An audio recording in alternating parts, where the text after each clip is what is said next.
Good morning, Tim. Good morning. Well, how's the morning? It's beautiful. It's obvious we're going into fall here in my part of the world. Fall is a magical time where I live. We don't really have seasons like the rest of the world. It's like within manner of half a week or a week. It goes from late summer to early winter. And so I'm dressed for winter right now, and then it's going to switch very early over into shorts and t-shirts here later. Now, this time of year is really magical in part because we are known as the balloon capital of the world, hot air balloons. And Mhm. thousands of people come here in October. And it's usually a 2.5 week event, and you see hundreds and hundreds of hot air balloon every morning. We still see a few right now, but because of the pandemic, they're trying to do this as virtual as possible, and so it's a diminished event. But the temperature and the climate and the wind that and weather come through such that it makes it a wonderful event for hot air balloons to come up in the early morning and stay there for a long time and slowly come down throughout the early to mid morning. So it really is a beautiful magical time. It's not just harvest season, but it's all sorts of events. It again, like everything else that we're celebrating, it's a little diminished by the pandemic, but it's still fun. Yeah, yeah. I mean, the weathers are changing, and it was supposed to change it, but what is not changing is the COVID uh, Oh, circumstances. It's getting, bad day on day. so Uh, so how often are you getting out of the house right now? Not very often, unless and until things are very, very important. I think, like me, most of the other people does the same as of today. Uh, yeah, I mean, the vaccine was supposed to be out, and it is still. People are in waiting. They think that maybe a month, 2 months, 3 months, but I think it's just going to take time. And nothing is going to come. In the next couple of years, we'll have to wait. We have to live with this virus, stay And safe, and things like yeah, that. and the World Health Organization said that 10% of humanity has been infected now. Only 10%. We understand places like New York City have been infected to the level of 22%. They were early adopters. But still think, that's what is that? That's 78% of all of Mhm. New York City has yet to be exposed, and still they've had emergencies. So we can't we can't be complacent here. And it's sad and it's hard. It's like we went to the dentist and we have a lot of Mhm. problems, and we still have to go back to the dentist, and we still have to brush our teeth every day. We still have to wash our hands. We still have to distance, and we still have to use our masks. And again, we're like our children. Do I have to go to school today? Do I have to do this? Do I have to use my hand sanitizer when I get back to the car? Yes, you do. And we have to be our own parents. And it's frustrating and it's driving us crazy. And again, it's the new normal. We have to learn to be comfortable. That's right. That's right. Let's continue our discussion on the same. But for the people out there, my name is Kumar Pushpak, and I head the team here at Jonas Services. Along with me, I have Tim Jerome joining in from Albuquerque, uh, a new a city in the New Mexico in the U.S. There. What we're going to talk today, we picked up the same COVID situation, how it is troubling or how it is actually affecting businesses and the individuals out there. I have some personal questions related to what I am actually going through. I would like to get it clarified by Tim.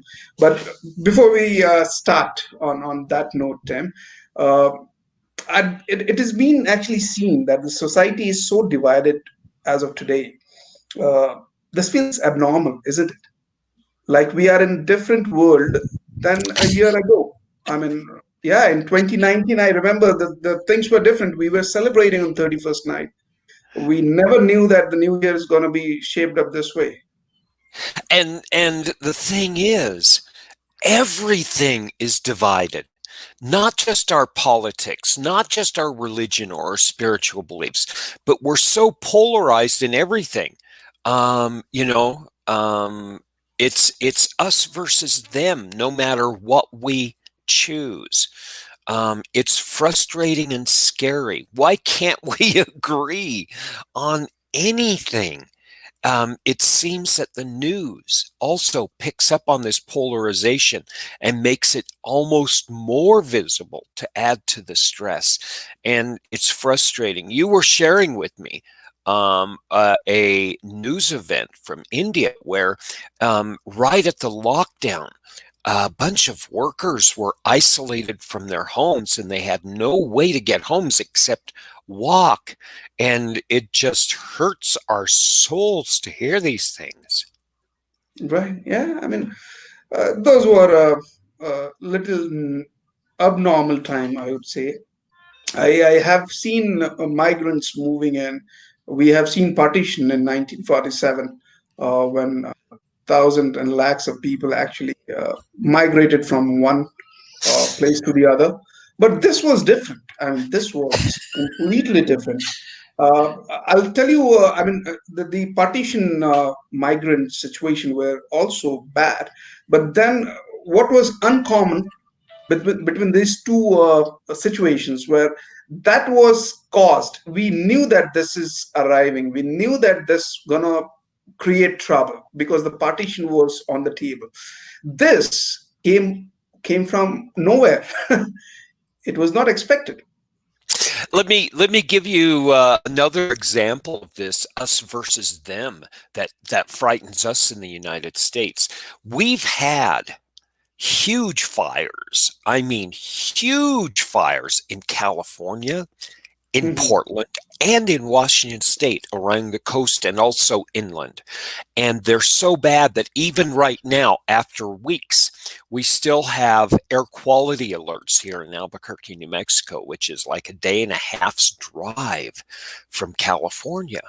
And there is a current awareness that people are starting to prepare and are even starting to move. We're starting to talk about internal migration inside the United States, not as a what if this occurs, but as a we need to start planning for this.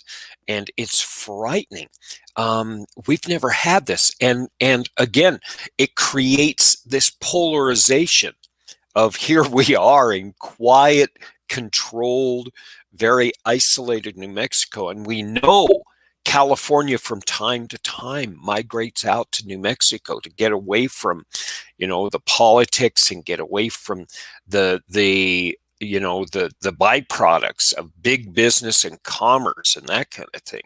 And Mhm. it's scary for us because how is it going to impact our way of life? How is it going to change our culture and that kind of thing? And even though we don't talk about this, we live with this fact that it's a monster that we really have not defined yet, somewhere out there that's coming towards us. It's almost like a bad dream that is real.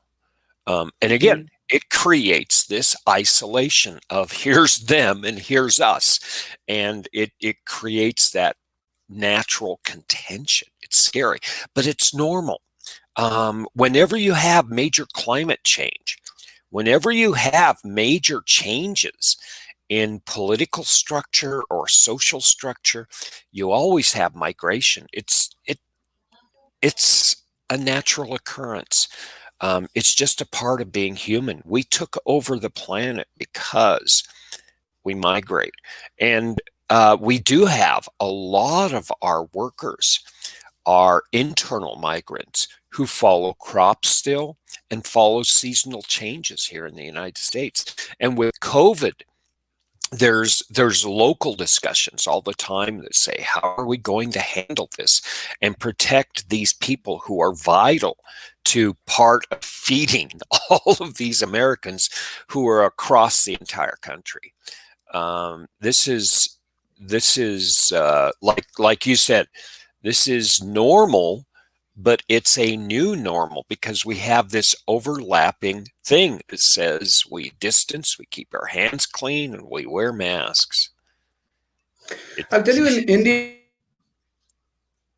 specific term, one fear which is doing rounds uh, these days because of the because of the unemployment, people losing jobs, the earning capability and capacity both has been impacted.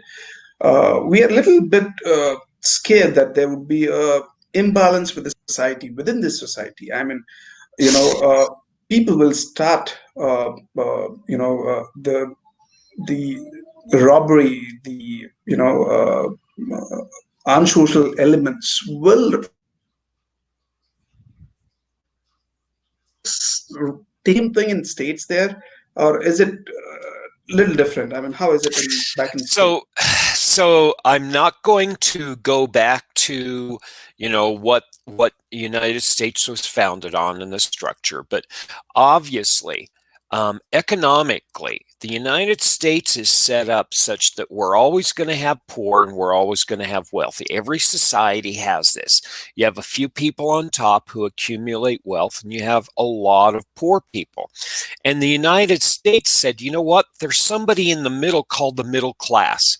And the whole society of the United States has been, how can we grow the middle class? Because if you grow the middle class, all of a sudden you get more wealth because they're the ones creating the work, which generates the new money. Um, Mhm. and the fear is we have 40 million people that used to be the middle class that are out of jobs. And not only that, but we're afraid that, decisions in government are such that they're impacting the middle class, and the middle class is not going to be as effective, and they're not going to be able to be as productive, and they're not going to be able to have hope and control and fulfillment throughout their lives. And so the shrinking of the middle class is our great fear. And we look back at history and we see this in England, we see this in Rome, and we see this in even older societies where the middle class goes away. Oops, you know, not only does it mean that, quote unquote, the regular people don't have jobs and don't have hope for the future, but the society as a whole is at risk for future health. And again, this is one of those unnamed monsters in the back of our dreams that we're unable to face. It's really scary. Um, there and we live with the fact that there are parts of our society that must consider going around the law in order to survive. And so we have portions of the middle class who actually take action and say, you know what, let's feed these people. You know what, let's make it easier to accommodate for these people. But it's done at the local level, it's not done at the federal level. And the federal government provides money from time to time, says, say, go explore this. But it really is up to the mayors of the cities and the governors of the states to make these things happen. So it's hit or miss. And in some areas of the country, we have a lot of hope because we've done it this way for hundreds of years and it seems to work. And in other parts of the country, we're so ill prepared because our leadership is saying this will all be over in a couple months. Don't worry, we'll have our vaccine here before the end of the year. And they're actually playing to the fears of the people instead of actually being truthful and stepping up and saying, let's work on this together. It's misunderstanding of both the leadership as well as the communication needs of the group. Yeah, it's we're just a little ahead of India right now. That's the only difference. But tell me this again. This is definitely not normal. What do you think? Is it normal to ignore the poor people, especially the ones who cannot protect themselves? Is it normal for some of us to take more than we deserve? I mean, we're talking about the two parts of the society out there. What do you think? Okay, so I'm going to go all science on you on this, okay? And then we're going to talk about whether it's right, because normal and right are different, okay? First of all, it's normal. There's a really weird science fact that says I can only track about 120 people in my brain. It's called Hmm. Dunbar's number. And that's us. That's my tribe and that's my village. Okay, these are the people I identify with my group. They're somewhat like me and they're great, right? They're good people. They won't do any wrong. And if they do wrong, I'll know about it and I'll know how to respond. Everybody else in the world is them. Let me give you an Hmm. example. Um, the man who picks up my trash is them. Okay. I'm teaching a class in the morning. He comes by and makes a loud noise. I say, that garbage collector is horrible. They're ruining my day. And they're them. But I noticed that um, maybe a broken toy falls out of the garbage truck and he picks it up and he looks at it and smiles, right? All of a Hmm. sudden, he becomes one of my Dunbars. He becomes one of those 120 because I'm able to connect to him. All of a sudden, he's one of my tribe. And so we struggle with this all the time. And the poor is one of them. And Hmm. the rich is also one of them until we connect with them personally. And again, we can only do this with about 120 people. We're wired for small communities, yet we live in huge, super complex societies. So we're struggling with this balance between us and them. And now, that's what the science and that's what the nature of humans are. But we know what's wrong and right. Okay, we know it without people telling us. We have this moral compass. Some of us, a very few people, are Hmm. physiologically broken and their brains don't work like the rest of us, and we know that they're psychopaths and they're sociopaths, right? And they don't work like that. But that's the extreme, and there's so few of those. But for the most part, we have this understanding, and we have to make bad decisions sometimes and say, you're not one of my tribe. You're the poor. I'm sorry, but I can't take care of you. And it makes us feel bad. And when we have these huge migrations of people, we understand we can't do anything about this. We're as defenseless and weak as they are. And this is what is struggle. We have the nature of man to understand that our brains just work this way, us versus them, and we have our sense of right and wrong. And this is a dilemma that we're never going to solve. But what we can do is we can manage the stress around that, and we can understand that this is just part of the human condition. Um, Hmm. this is the hard thing. It is normal for humans. It is very normal to want more. I want more. You want more. We want that because number one, it extends the amount of time that I can bring my family security and food. And number two, it makes me feel more confident. and we're hardwired for this. So the problem is when that gets out of control. Um, there's a lot of discussion in philosophical communities that as this extends further and further, we are accidentally teaching our children that number one, accumulation of great wealth comes at the cost of damaging society. We see a bunch of people who are incredibly wealthy who can just buy a home, in a nice part of the country and isolate themselves as if they create their own community. But what about the poor, right?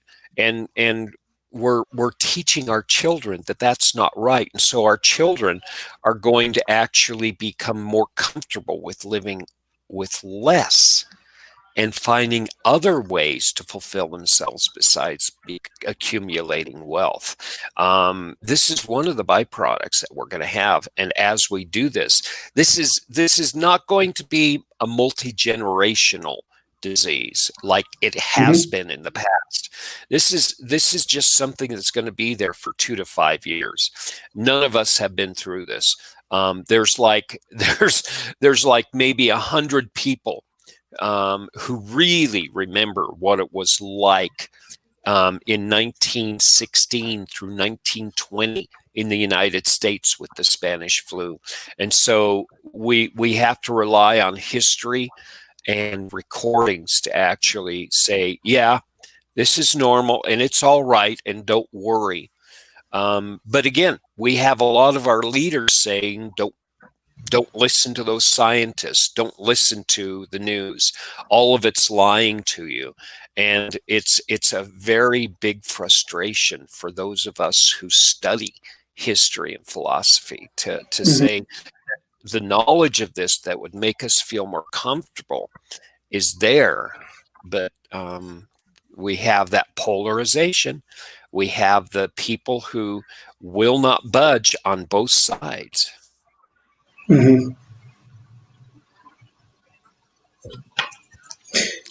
I'll tell you something. I really want to do something.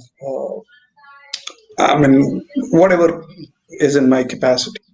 What do you think I should be doing? So this is the big thing. Um, we should do something, shouldn't we? I mean, we're people of action. Um, everybody is. Everybody is a person of action. You are and I am, especially as business people. And think about that. You as a business, you are hardwired, and we all are as humans, to step in and do work. It's called being responsible. And not only that, but you're a business owner, which means you're an accountable.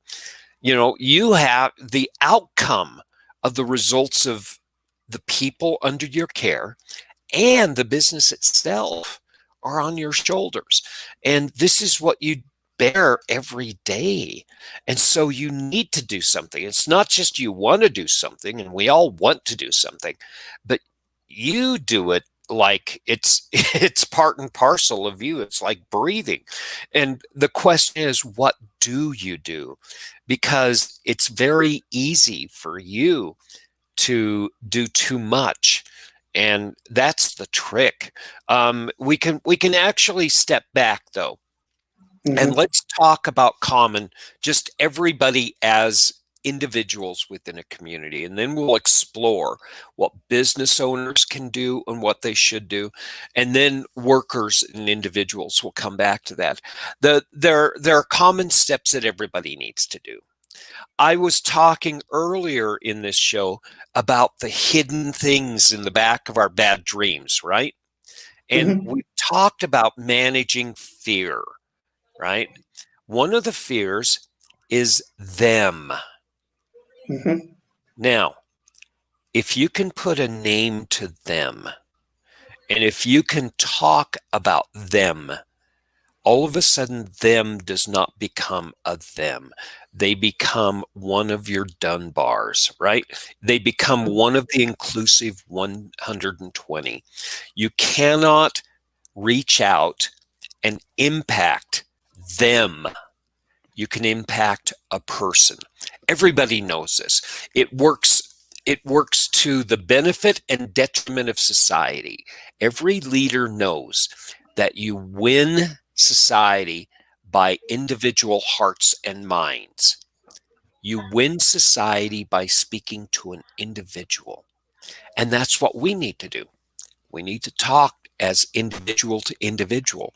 Now, this gets scary because we don't just talk with our friends. We talk with the people who think differently than us. In the United States, we need to talk as Republicans to Democrats.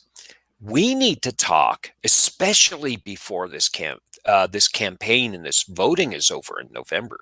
We need to talk as individuals and come to an agreement long before this battle ends.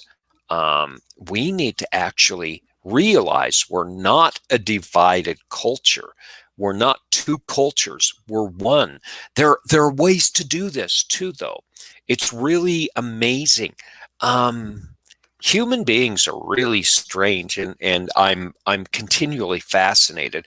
Let me give you an example of this. In managing conflict and in training conflict, you learn that one of the hardest things is when you have a divisive issue that's on the table and you can see two groups facing off each other and they're not going to move, right? That's basically what our society is. They are so entrenched. Now, there are strategies to manage this. It's not going to solve the problem, but it can mend that fence between the opposition. It's called smoothing. Mm-hmm. And a good leader says, if I can get them to agree on anything, they stop thinking of themselves as separate entities and they start thinking of themselves as a united group. And it can be silly. It can be a leader saying, let's go, let's take a break and get some ice cream. What flavor of ice cream do we want? If everybody can agree on the same flavor of ice cream, you've gotten them to think as a group. If you can Mm-hmm. actually get them aligned as a group, and then if they have one idea, even if it's just pizza or ice cream and everybody agrees on the same type, you have made one step in the direction of unifying people.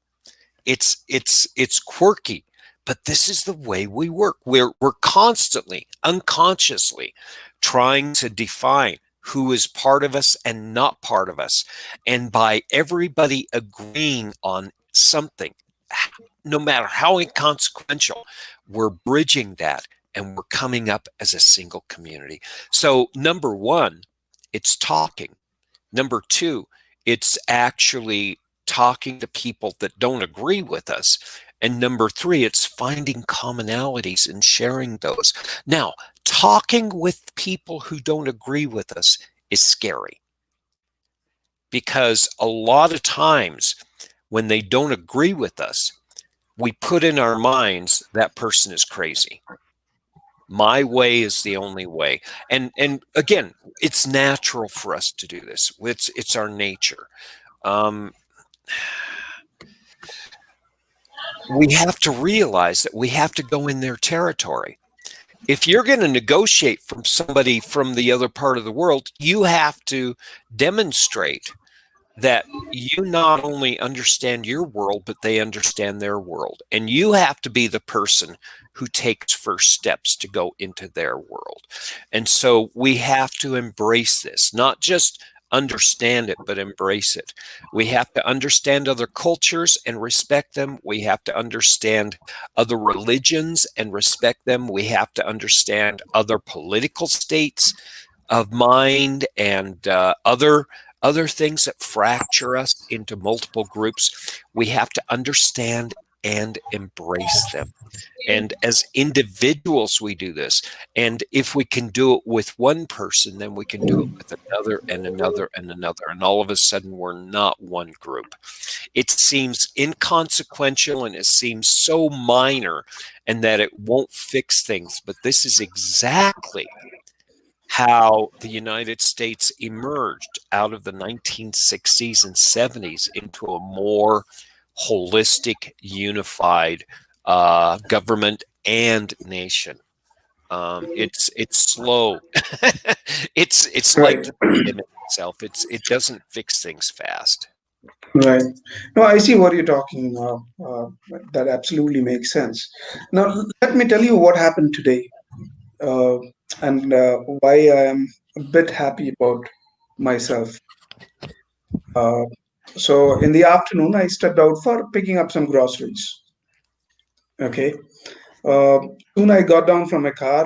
There were two kids uh, right in front of my car, waiting for me to, come out of the car. And then one of the little one actually came to me and he said that, do you want to purchase a calendar? It's a calendar basically. The kids play, right? The series A, B, C, D, and all those calendars. I mean, he had a bunch of it. So he said, would you like to pick it up? I said, okay, how much it cost? $50. I said, okay, fair enough. I gave him $50 and I took one calendar, put in my car, locked it, and I was walking towards the grocery shop. The other kid came to me, and the kid would be around what, some 8 years? Not more than that, definitely. So the other kid came to me and then said,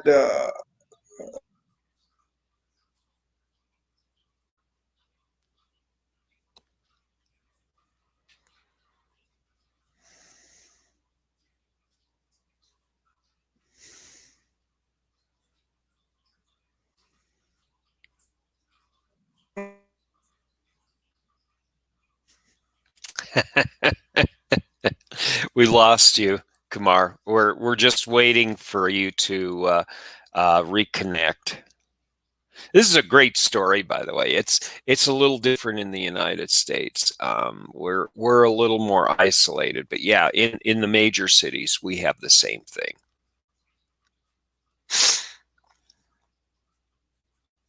Oh, I can't wait for this story to finish. Oops, we lost Kumar. Before Kumar comes back, I just want to reiterate that we seem powerless as individuals, but yeah, we're a little more powerful than we think. Um, the trick is, um, we have to be aware of these opportunities and be aware of the conversations that separate and the conversations that bring together. And remember that every decision you make is one or the other. You can't be complacent. There's no fence sitting here, and it's not like us versus them. It's basically, am I taking my stand to protect what I have, or am I taking my stand to increase cohesion in groups and remove the stress? You can't be in the middle of that, one or the other. You either take action or you don't. You either continue this stress and frustration, or you embrace the change. Yeah. Real quickly, and don't try to change others. Don't try to fix things in other people. You don't have control over that. What you do have control over is your perceptions. We've known this for our entire lives and our entire society's history. All societies respect and communicate this. You don't have the ability to change, other people's and other people's minds. here, Welcome back. So you were talking about your story about the calendar and locking it in the car, Kumar. Go ahead with your wonderful story. This is great. and then I lost. Yeah, so soon I stepped out of my car. The kid came in. He gave me one calendar. It costed me $50. I gave him. I thought that the thing ended there. Then I started walking towards the grocery shop, and then the other kid came to me, and he said that, could you buy some groceries for me? I said, okay. What do you want? Then he had the entire list. Rice, milk, grains, he had the entire list of the grocery. I said, okay. And then I said, why should I buy this for you? Then he said, we are sort of groceries. We don't have that. We don't have money to buy. Could you please help? I said, okay. I took him to the shop. I gave him the list to the shopkeeper, and I said that whatever he's asking, pack it up, give it to him, and bill that to my card. Oh, got over, right? The kid took the entire bunch, started walking towards his home. But then suddenly I started feeling better. I started feeling that, yeah, I mean, somewhere I actually helped somebody, especially this time. And at the same time, I felt sad actually. A kid of 6 years, 7-year old, why he has to do this? I mean, what's happening? Might be the situation is really, really bad. I mean, might be his father would have lost his job, his mother would have lost his job. Could be situation, but then a kid of 6-year old asking for a groceries, walking down the street, didn't give me a good feeling. Let me connect you with history. There was a series of events from the 1500s through the 1700s in Europe. There was something called the Catholic Inquisition, where the Mhm. Catholics would go through cities and towns, and they would actually persecute non-Christians. And the problem was that in some parts, like in Italy, it was getting so bad that they were getting rid of huge parts of the middle class. I mean, huge. And business owners like you were scared because they knew that if the Inquisition was getting rid of the middle class, seriously, this was at risk to the economics of society. And the Catholic Church was saying, I'm getting more money and land because I'm taking over the people that were killing. And the business owners were saying, there's nobody who's going to buy our goods, right? And so there was a small movement, and it lasted for about 150 to 200 years, where business owners like you would get together.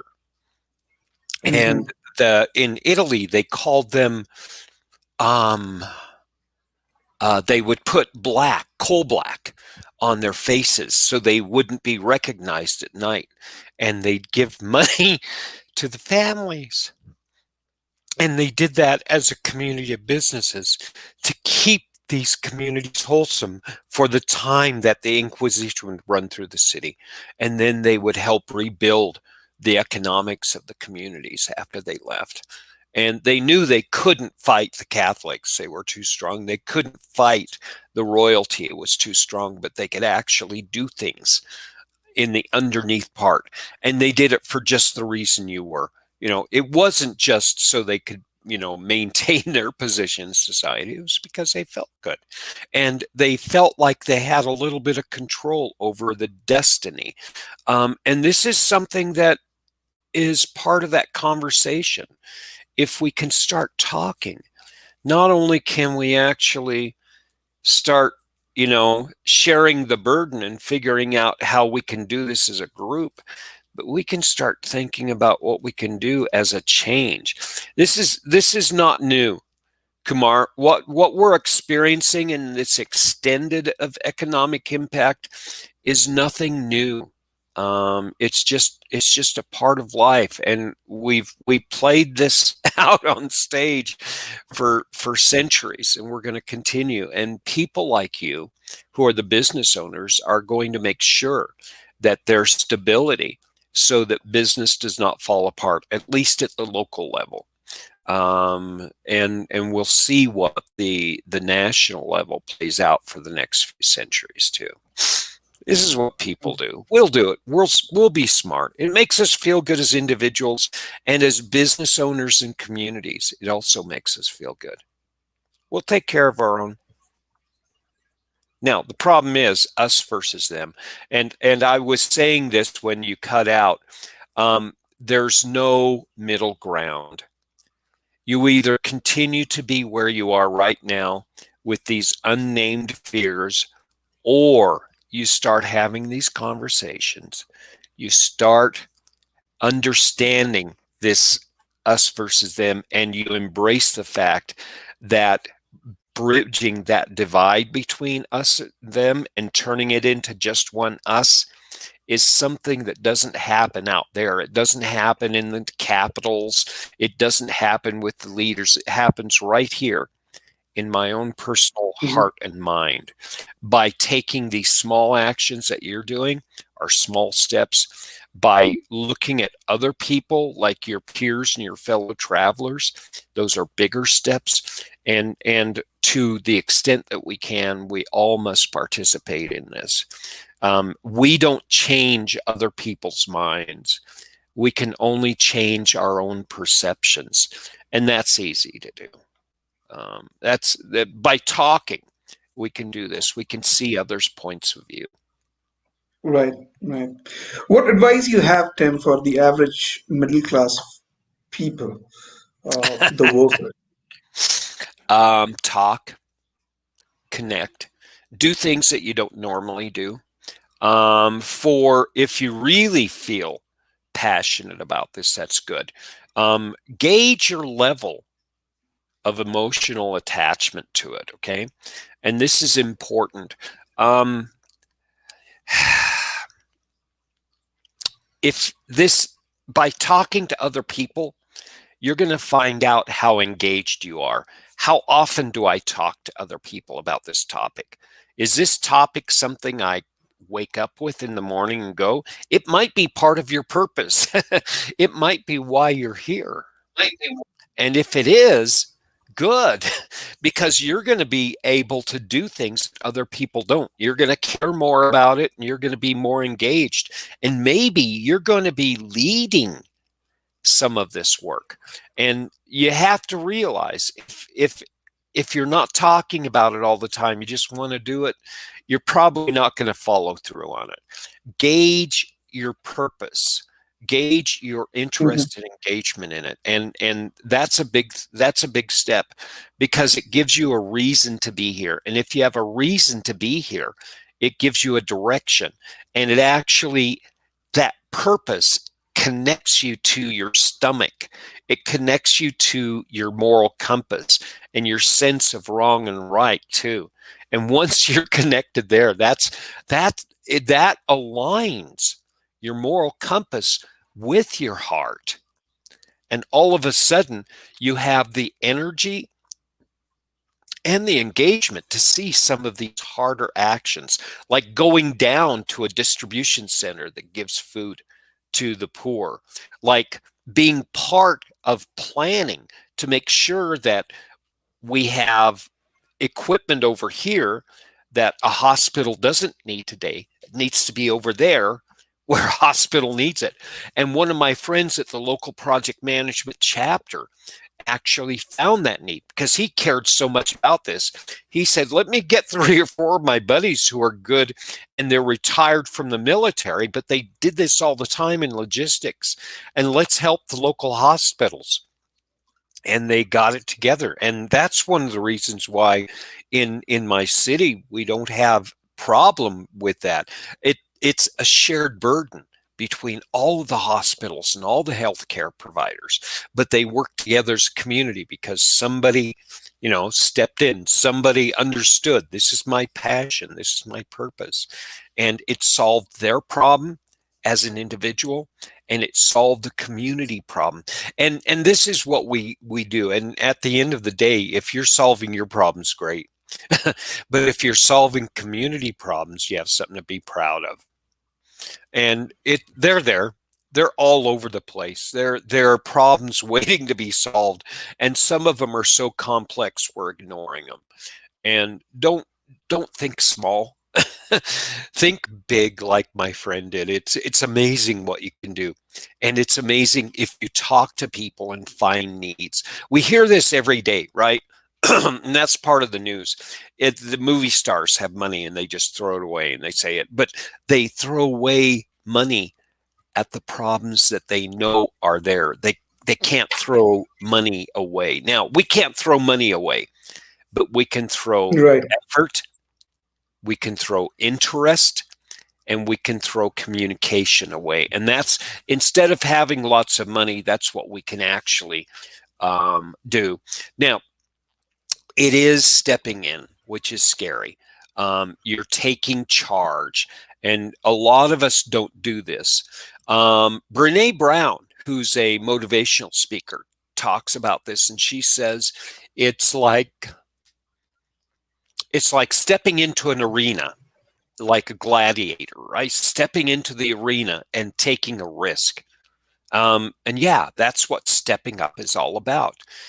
Taking charge, taking ownership. You know, you're accountable now. The outcome is on your shoulders. But this is what we're made for as humans. You and I do this as a normal thing, and it's hard to do this if that's not part of your nature. But the thing is, it's part of all human natures that we just don't exercise this. We're complacent, and these times don't require complacency. These times don't require popcorn and couches. Right. Now, what is also important, Tim, I feel more than money, you need to have a willpower to help somebody. I mean, money is just a byproduct. If you have the will, if you have the desire, I think money and all other resources can just fall in place. And this is what we need to talk about. And I would suggest, Kumar, that you and I discuss this. I call it a sense of purpose. Why am I put here? Willpower is the energy. It's the energy behind your action. Willpower says, I can only walk for 20 miles in a day, but if 25 miles will get me home, I'll do it. And that's what you call willpower, and that's what I call purpose. It's going above and beyond what we're capable of doing or what we think we're capable. And there's actually neurotransmitters in our brain that reward us for going above and beyond what we normally do. And so we get physical and physiological rewards for actually doing more than we think is possible. And it's been part of the species. It's been part of our hardwiring for hundreds of thousands of years. This is what has allowed us to take over the planet. It's not just willpower and purpose, but like I said, it's somehow it's also emotional and intellectual, because it's connecting our sense of purpose, which is wrong or right, that's our stomach, with our emotional Mhm. capability, which is our decision making, and the emotion is actually the engagement with the issue. And it's that compassion, it's that passion we have. It's the general standing up and saying, we will win. And it's how people know and have confidence and are able to step up against things that they don't know they can do. So yeah, I think you and I can explore this thing of willpower and purpose, and how do I do it? Because this is the only way we progress. And a lot of people, I see this in my classes, that Mhm. lack of confidence is mostly not lack of thinking you can do it or not. It's that lack of sense of purpose. And once people have a reason to do something, nothing's going to stop them. And as a business owner, we can actually talk about this too. And I'll make a note of this, because if you can actually connect the work that you have inside your company to a sense of purpose for your workers, guess what you do? Right. That's called motivation, right? And if you have a unified sense of purpose, as a group, you can do so much more than you can as a single individual. Yeah, we need to explore this more. Your sense of willpower is spot on. How do I do more than I can? How can I do even when I doubt? Even in the darkest part of the night, how do I continue? How do I do 25 miles when I think I can only do 20? Um, this is a conversation that many people are Right, having right now. right. Well, let's keep on this discussion on. Most importantly, the people out there, please, please, please, if you do see an opportunity to help somebody, please go ahead and do that in whatever capacity you have, and you can. I mean, take the first step. I mean, I think the people out there really, really need our help, especially for the people, people like us who can potentially uh, provide some help. So And let's do that. Yeah, Tim. and what's interesting, and we'll close out with this concept. Um, it's not what I can do as an individual. It's what can I do as a set of skills too. Like me, I'm a trained project manager, but it's not project management that I can give people. I can give people coaching and mentoring in aspects of project management too, like leadership, like risk, like quality, like scheduling. And now's the time not to think of yourself as an expert in a language or expert in a technology, but experts in fundamentals, the things that actually, can make quick change right here. The ability to actually be flexible, the ability to be able to change on a dime. Today we can go out to the store 3 or 4 times a week. We can go down to the store if we wear a mask, but we need to be ready to change quickly. And so it's more focused on general skills, not survival skills per se, but the ability to plan and equip ourselves and support each other for the flexibility in current events around us, both from a pandemic standpoint, a climate standpoint with the fires, all over the place, as well as just a cultural standpoint. Our society is in flux, and we have to expect that we're going to feel this, and probably our Mhm. children are going to too. This is but again, if we explore this and if we understand this is just part of being a human being, and it's human nature to not just be able to withstand this flexibility, but take advantage of it. The greatest changes for the good in society have come out of these dark times. That's what we have to realize. This is where the Industrial Revolution came out, because we had such a hard time before the Industrial Revolution. And we had a technology revolution because industry and the revolution of industry was not fixing all the needs. So we can expect probably in 50 to 100 years, we're going to have another revolution. We don't know what that looks like. We have ideas, and we've had ideas of what that might look like even 50 years ago. And we can be part of that. We can actually explore this and shape these changes. Isn't that interesting? Absolutely. This is interesting, and this is the only way I believe uh, can actually bring some change, uh, It's both it yeah, to it's your personal life and to the society. and it's all about hope. It's turning these bad dreams that have unnamed fears, naming them and working together to to number one, overcome them and take advantage of them, so that we can take the next step in progress, not just as individuals or communities, but an entire species. This is how we're going to get to Mars. It's not Yep, through yep. it's not through launching a convertible on a rocket, but it's going to be out of necessity. Necessity is the mother of invention, and that's how we're going to do this. Right. Absolutely. All right. With this, let's end in today's session. I think this message is loud and clear, Tim. It's a time that human should help human, and that's the only way out. This pandemic can be taken care. Uh, yeah. Apart from this, people out there, if you have any questions, if you have anything to discuss, any issues to discuss, Tim is always here with us.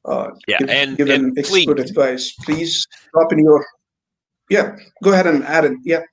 and please, again, we're going to be talking more on these topics, and especially on purpose, and how do I find my purpose, and how do I use my purpose to move forward and be part of the transition.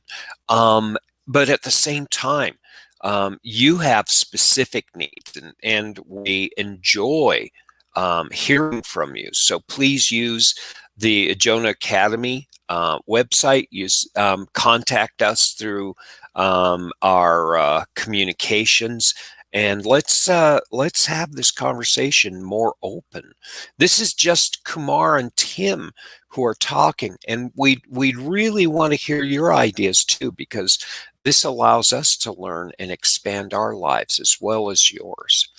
But yeah, this is where we have no end to what we can talk about, but you have ideas too, and we'd love to explore them with you. Perfect. Then let's continue our discussion. We'll come in back next week, same time. Same time. We'll pick up some other topic.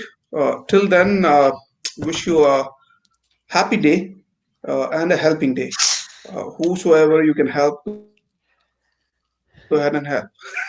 All right, people. Thanks for joining in, and I look forward to see you again on next Tuesday, same time. Thanks, Tim, for the discussion. Thank you, and thanks everyone out there. Looking forward to further discussions. Have a great day. Thank you. You too. Take care.